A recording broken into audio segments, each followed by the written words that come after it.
Okay, with a little help with the engine hoist, we now have the PM30 in place. And the spot that I got it in looks like I needed to be a couple inches wider, so we may put it in a different place in the shop.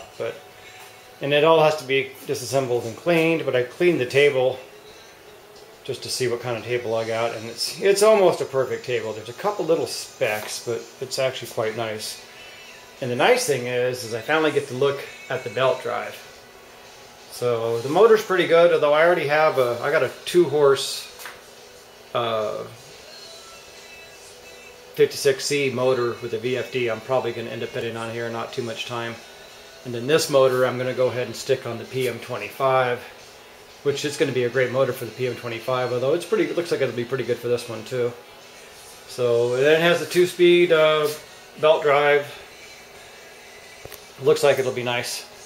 So they say 2,000 RPM. I'd like to get about 4,000 or 5,000 out of this machine. So I'm not sure. It looks like I might have enough room to put a bigger pulley on this one.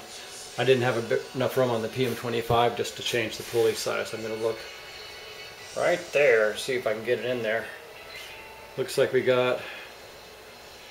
Might be able to take off some metal there, and I'll be able to put bigger pulley on there, so that might be okay for a little while until I change off the motor. So I'm real happy with the Weiss 30 so far. Everything looks good on it.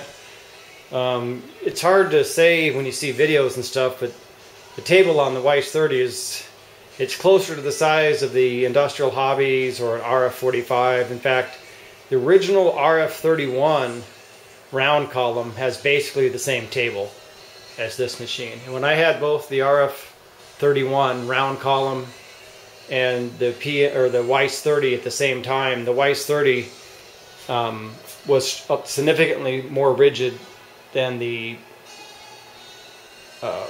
RF31 round column, and they had basically the exact same size tables. So now the round column had a bigger motor, but it was much more enjoyable to use the PM30 style mill without having the belts to change and stuff. It was a much better mill. In fact, I really enjoy, for a hobby mill, the PM30 really is. If you're doing anything that's larger at all, or just want something that doesn't shake around on the bench very much, the PM30 really is a nice size mill. The RF45 is better, and you can do more serious work with them, but they have the slow gear case on them. And oh wow, it says 3,000. I didn't know that. I thought it said 2,000. Wow, they're saying high goes 3,000 RPM. So according to the spec sheet, I thought it said 2,000, 2,500. So they're saying 3,000. So I don't have the 220 volts hooked up. So if I get the 3,000 out of this motor, heck, with just a quick I can make a pulley real quick. We'll be up to 4,000 in no time.